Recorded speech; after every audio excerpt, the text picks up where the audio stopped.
Hi everyone, it's another side and welcome back to your Godot Nuggets. So in this video, what I would do is, or what I'm planning it to do is to cover the basics of state machines, or basically the mathematical aspect of a state and how that relates to Godot. So because if I'm going to continue your first game series and if I'm showing you what is a state machine, you should actually know the logic or the theory behind it, maybe not in a lot of depth, but a brief overview of what are state machines. So let's get started without waiting. So what are state machines? So what are state machines? And the answer to that is it is a machine which is made up of states. So the way this is working is you have a logical entity known as a state, and given the state you could travel to different locations, and those different locations in itself is a state. Okay, so you could travel to, let's say, state A, you could travel to, let's say, state B, you could travel to state C, and from these ABCs you would have more transitions or more places to travel. Also, you could travel back to yourself, as well as you could travel back like this as well. So this is a machine, or this is a state machine. So when I talk about this, the first question that you should ask is, what is a state? As I said, it is a logical entity. It does not exactly exist. It could or it could not. But when I talk about a state, it is something that is purely logical. Now, for example, if I have a glass of water, so there are, let's say, if I'm talking about drinking that water, I could be in two states. Either I could drink that water or I could not drink that water. So the idea that I'm in a state where I could drink or I cannot drink is something that is purely logical. Obviously, I would be drinking or I would not be drinking, but I think you get the idea. So those are the simplest example of a state machine that I could give. Now, before we get on with a slightly difficult aspect of state machine, I would like to cover an example. So let's say you are at an airport and this is a door. Now, if you've been to an airport, or let's say an elevator, you would see that the doors open like this and they close like this. Automatic door. That is what I'm trying to say. So if a person is near the door, in front of it or behind it, the door would actually open, right? And if no one is near it, the door would actually close. I hope you get the idea what I'm trying to say. Now, what I would like to do is to represent this as a state machine. Now, for this, what I would do is I would have two states. State number one is the door is open, and the state two is door is closed. Okay, so these are the two possible states a door can be in, right?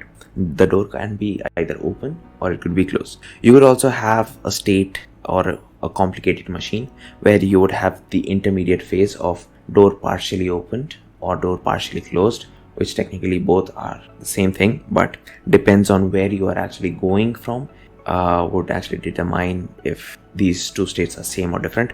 Forget that. Okay, so let's say when you first created that lift or that elevator or that automatic door, it would be either closed or it would be either open. So let's assume when you installed that door was initially open. So what I would do is just use a simple arrow that would tell me that this is the state I would be starting in. So whenever you have an arrow like this, that means it is a start state. Now, when can I close the door? So the only way I could close the door is when no one is near. Okay, so if no one is here, then keeping the door open would not make a lot of sense. So what I would do is close the door. So initially it was open, and if no one is near, what you would do is you would go to this closed state. That means close the door. Okay, so when the door is closed, when do you open it? You would open it when someone is near. Okay, so if no one is near, you would go from open to close, and if you are in the closed, right, and if someone is near, your job is to open the door. Okay, now what should you do if someone is near and the door is opened? So in that case, what you should do is this: you should stay in the same state, right? If someone is near, so if the door tries to close itself when someone is near, that person might get it. That is the whole idea. That is the machine that we are trying to design. So, and similarly, if no one is near, and you are in the closed state, you would remain closed. So technically what we are doing is creating a machine which is composed of states, and to go from one state to another you have to transition to that state, or you have to move to that state, or you have to travel through that state, or you have to go through that state, right? Not going, but yeah, you get the idea. So if I am open and if someone is near, I stay open, this one. And if I am open, if no one is near, I would close the door.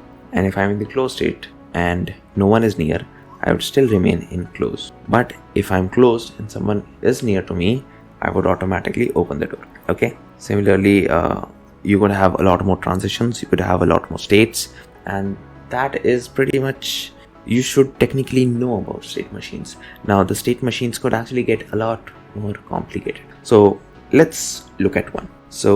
Or before that, let's go through this idea. So whatever you are seeing on these arrows are basically the conditions that you would have to meet to travel from one state to the other. Now, depending on your state machine, these conditions come in variety of shapes and forms. And this is a condition. No one is near, someone is near.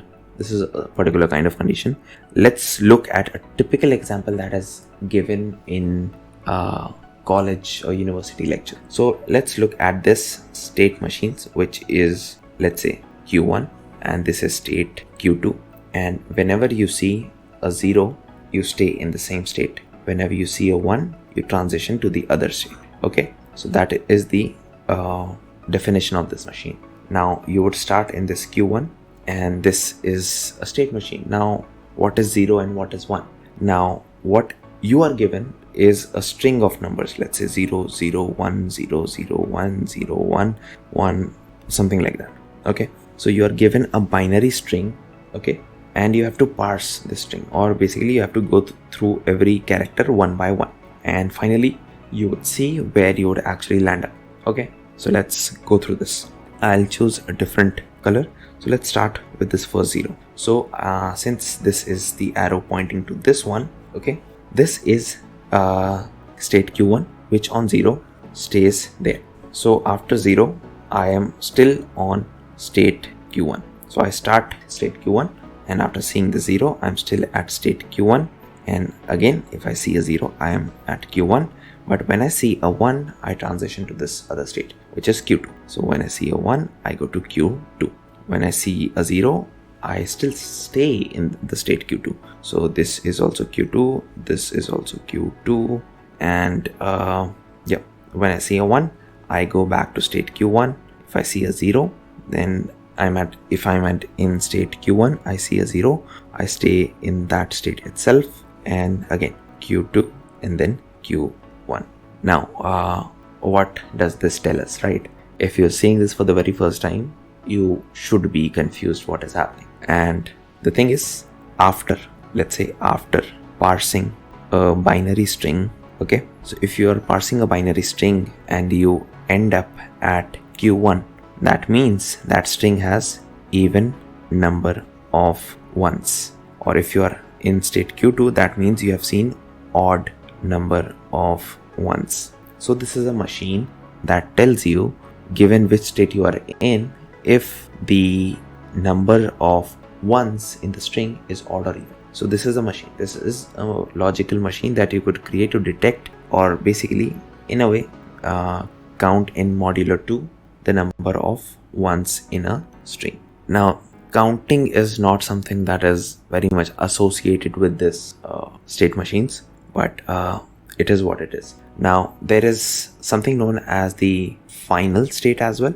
so where you should finally end up. Okay, so that is represented by this 2 concentric circles. So that means if you go through a string and you end up in a final state, then according to this machine you would have odd number of ones in your string. And if you do not end in a final state after parsing a string, that means the number of 1 in the string is not odd. And by that definition, that means if you're not in the final state, the number of ones is even. Fine, I think you get the idea. Similarly, you can extrapolate this to 3 states, 4 states, 5 states, any number of states, but that number of states should be finite. It cannot be infinite. That's the only restriction. Now you could define the condition on which you could travel to other states, okay, and that's totally up to you.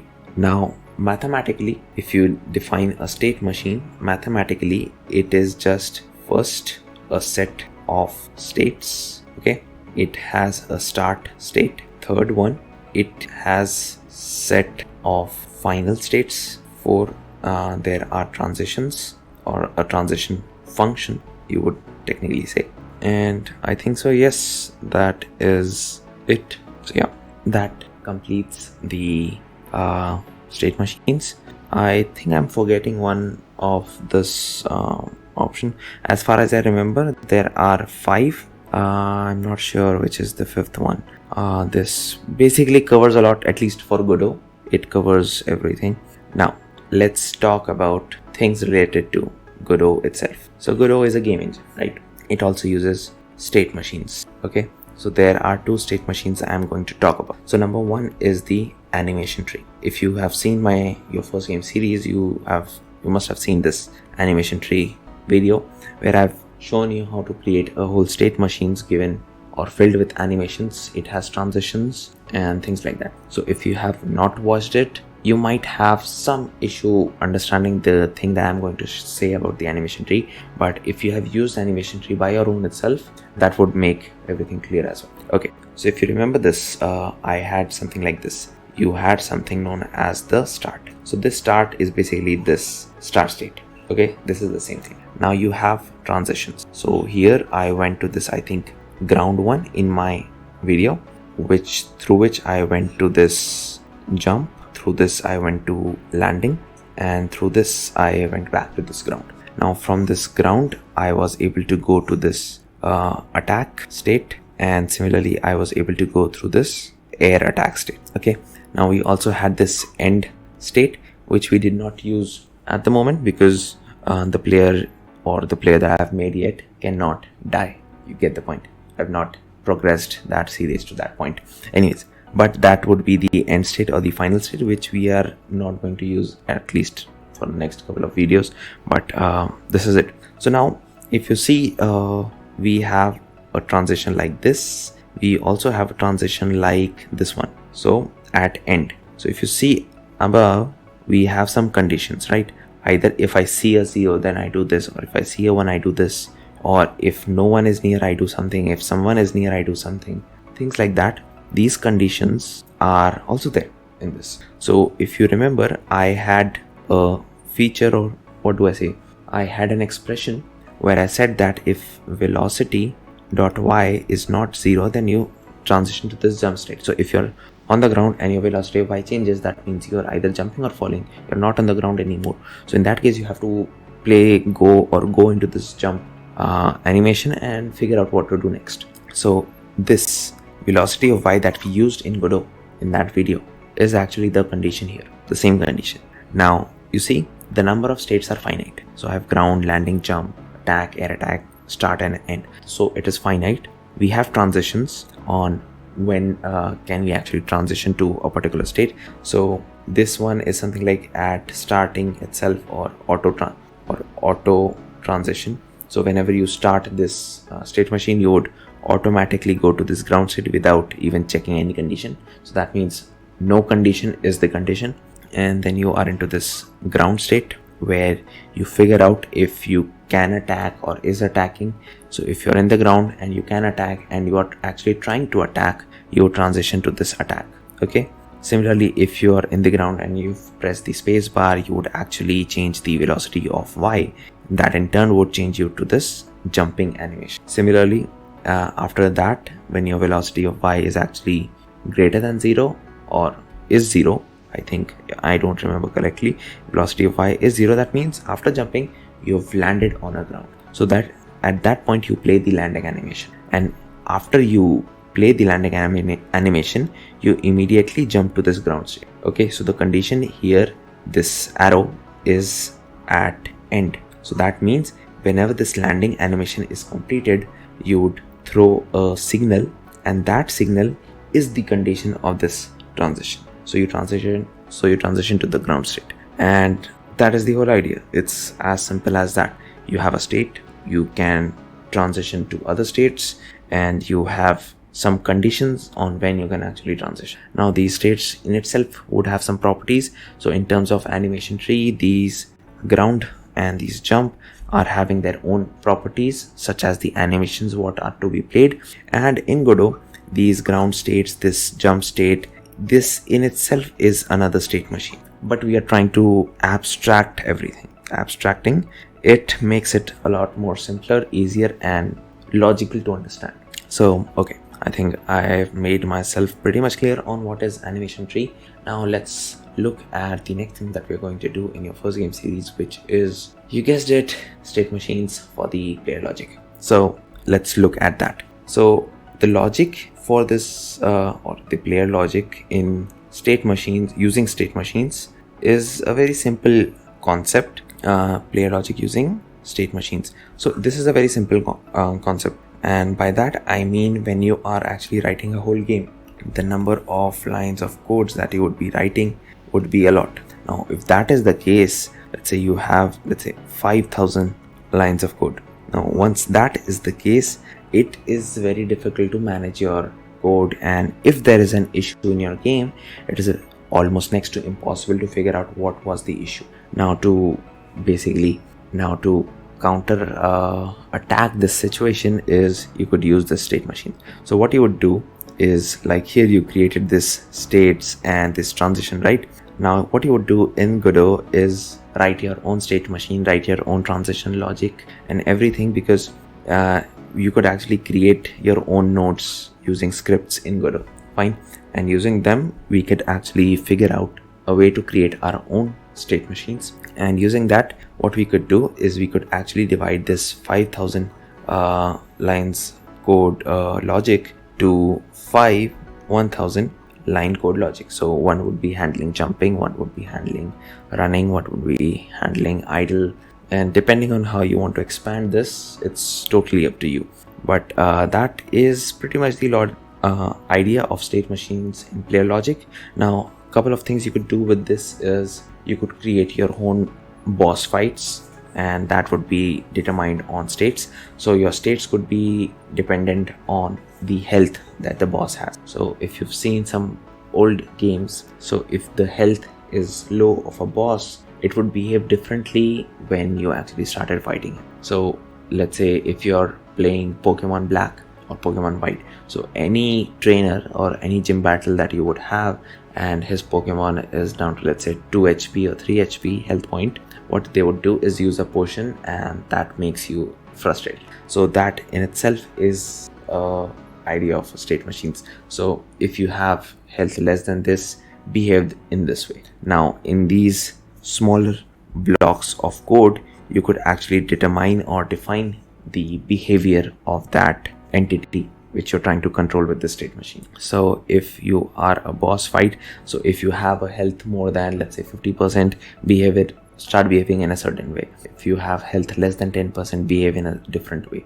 And you could have a lot more complicated state machines which would use this division of concerns, that's the actual term, and would actually help you create the whole game or the idea that you want to create. So that was the player logic, and more on this, the hands-on would be starting in the next your first game video.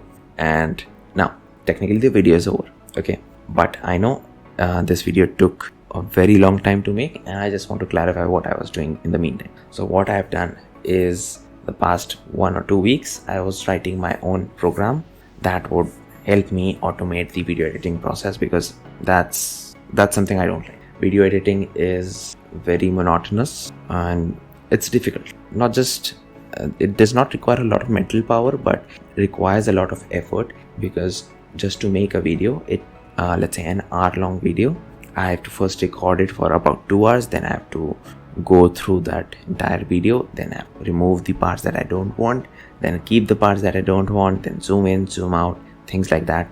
That is something I don't typically enjoy. Once or twice is good, but if you are trying to do that on a consistent basis, it's very difficult, because just for going through a 2-hour video takes me the whole day. so I don't have weekends to myself. So what I planned was to write a program that does all of the editing, and the video that you're seeing right now is totally edited through code. I have not done any manual edits. I've just fed the screen recording and the video on my camera to this program, and that gives me the edited video. So tell me if you enjoyed it or not, the editing as well as the concept taught in this video, and hopefully I would start the player logic with state machines in your first game series in the next video. Thanks for watching, and I'll see you there.